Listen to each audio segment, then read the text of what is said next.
Hey, what's up, you guys? Big Time Collector 01 here, back at it again with another face-off video. And today we'll be taking a look at the, Transformers Reactivate Optimus Prime from the 2-pack, and the Transformers Studio Series Gamer Edition Optimus Prime from Fall of Cybertron, or War for Cybertron. As you can see, we're doing something a little different. We're going to be mainly taking a look at the two Optimus Prime figures. We'll take a look at Soundwave for a little bit, but he won't be the main focus. The main focus are the Optimus Prime figures. So let's start off round one with packaging. First, we'll take a look at the Studio Series figure.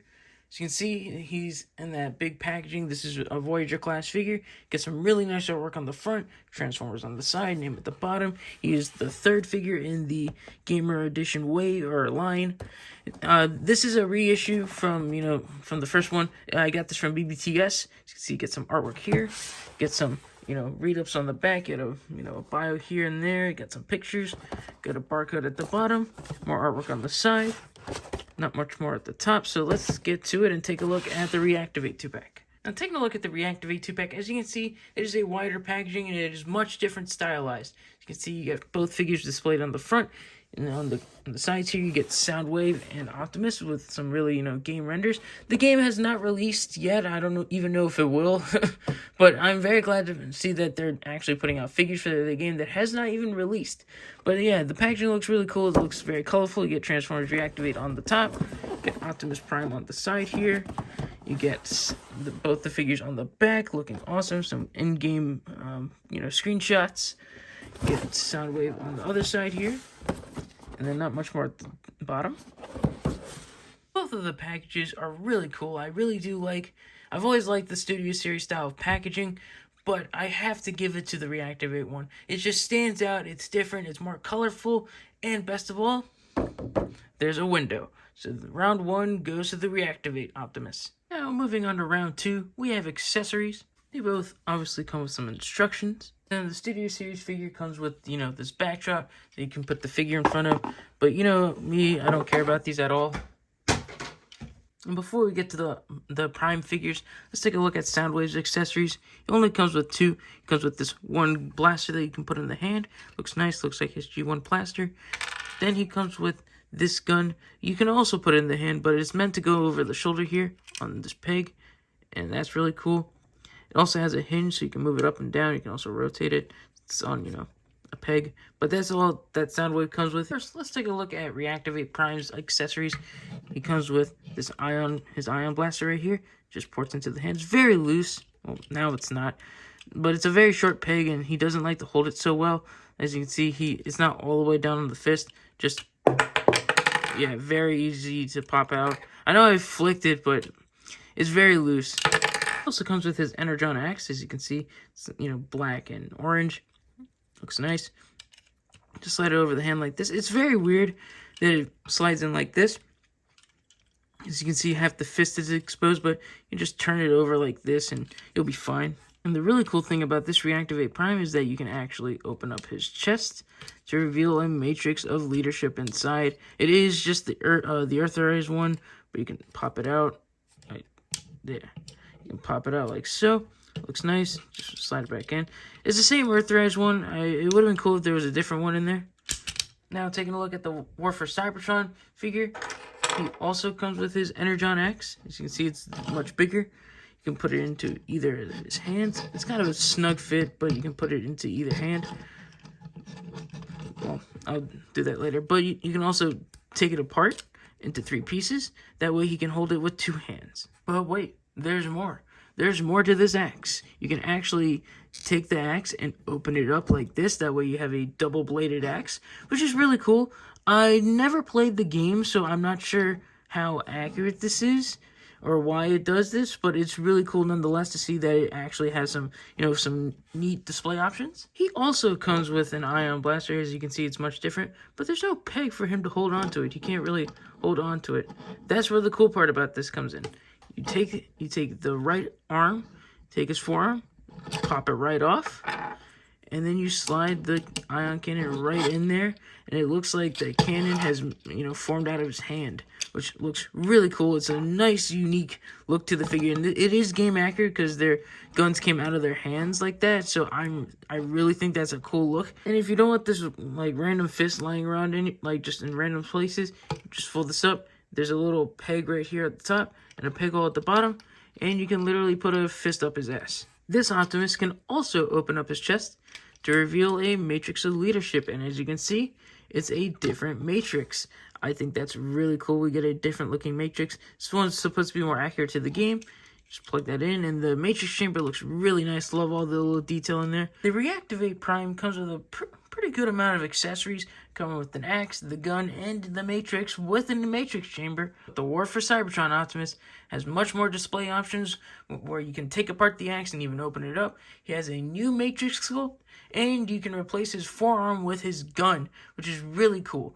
So this round goes to the War for Cybertron Optimus. Now moving on to round 3, we have paint and sculpt. Let's take a look at the Reactivate Prime first.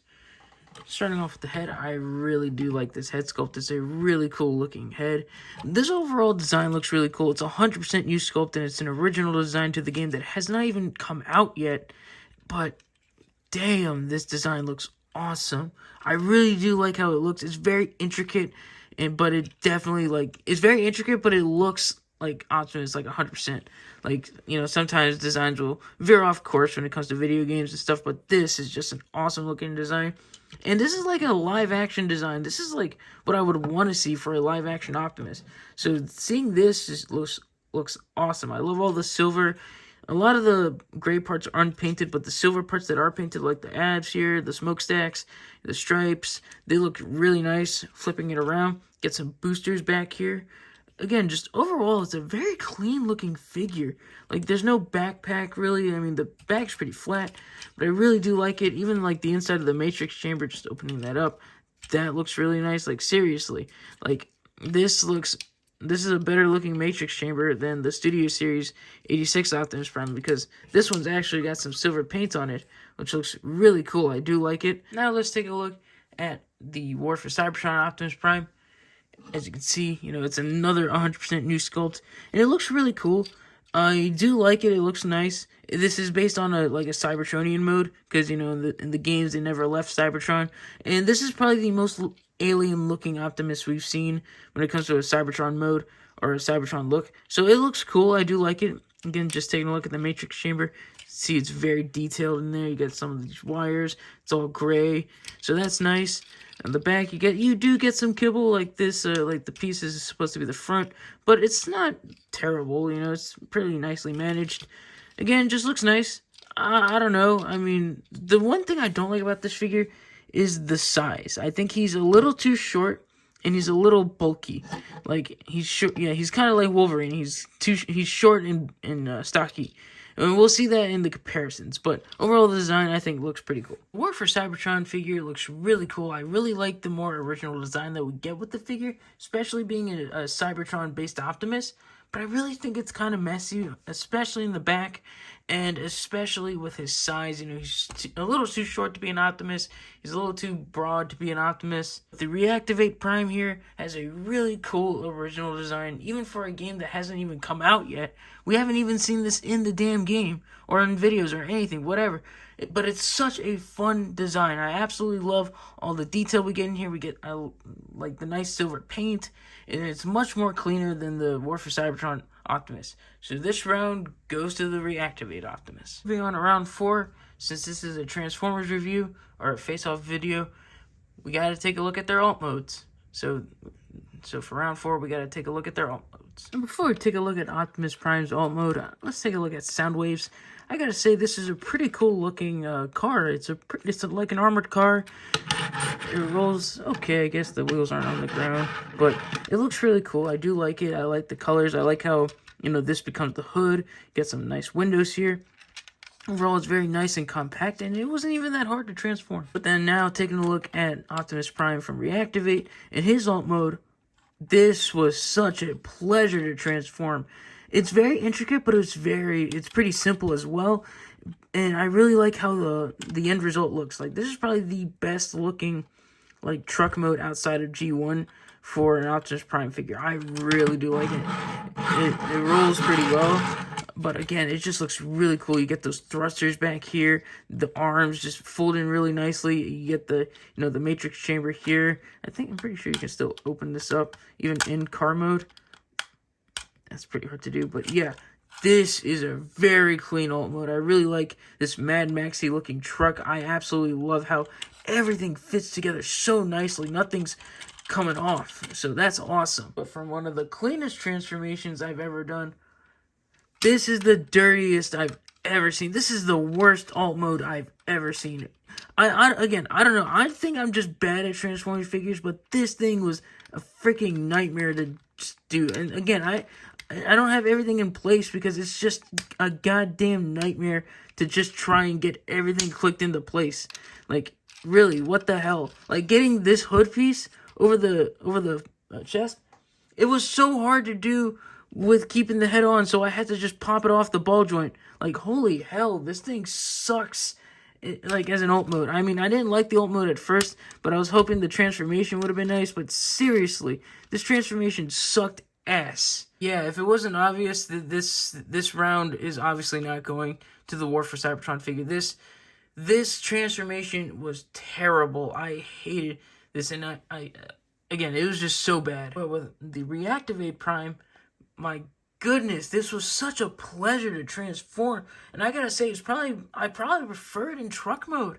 It's just so clean, it was easy to do, and just overall it looks nicer. So this round obviously goes to the Reactivate Prime. Now moving on to round 5, we have Articulation. Their heads are on ball joints and can look up this much and look down this much. Both can tilt and rotate.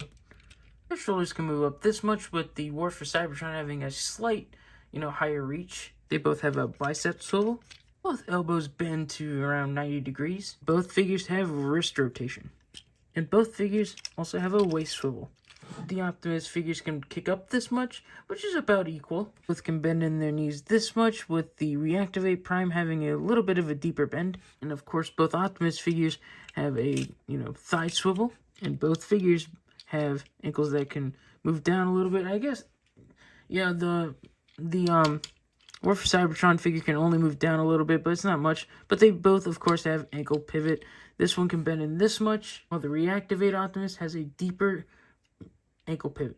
The War for Cybertron Optimus has some really good articulation, but feels limited in certain places like the wrists and the ankles. The Reactivate Optimus just has the better range. Before we get to the final round, let's take a look at some comparisons. Measuring out the truck modes first. The War for Cybertron comes to around 2.5 inches tall. At the tallest point for the Reactivate, it's around 3 3/4 inches. The Studio Series is around 6 inches long, and the Reactivate is around 6 inches long. And to quickly measure out Soundwave, he's around 2 inches tall and around 5 inches long. Now, let's take a look at some comparisons, and we're obviously going to skip Soundwave's articulation because, this video isn't about him. But if we get a War for Cybertron Soundwave, I'll make sure to make a face-off. So measuring out the War for Cybertron Optimus, he comes around 6.5 inches tall. Soundwave comes around 6.5. He's just around 6, if we're being honest. And then the Reactivate Optimus comes around 7.5. And here are these two video game Optimus Prime figures. Next to two other Optimus Prime figures, we have the Volvo VNR Optimus right here, and the Earthrise Optimus Prime. And last but not least, we have price.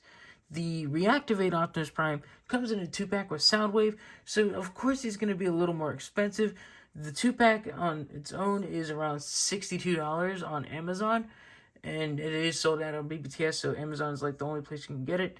While the War for Cybertron Optimus is a single release figure and is a Voyager class only for $32. So this round goes to the War for Cybertron Optimus. But the battle goes to the Reactivate Optimus Prime 4-2. And there you guys have it. There's my video game Optimus Prime face-off. Hope you guys enjoyed it. Do you guys agree with me? Do you think the Reactivate Optimus Prime is the best video game Optimus? Or is it the War for Cybertron Optimus? Let me know down in the comments below. Because I do like both these figures to some sort of an extent.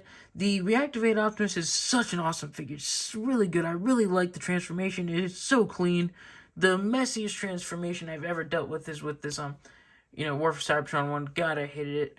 But it's a good looking robot mode, and it has a lot of accessories and playability. So he, definitely has it good with me on that part, because I always like accessories and playability and stuff like that. But yeah, I hope you guys enjoyed this video. If you did, leave a like, comment down below, and subscribe. And I'll catch you guys in the next one. See ya.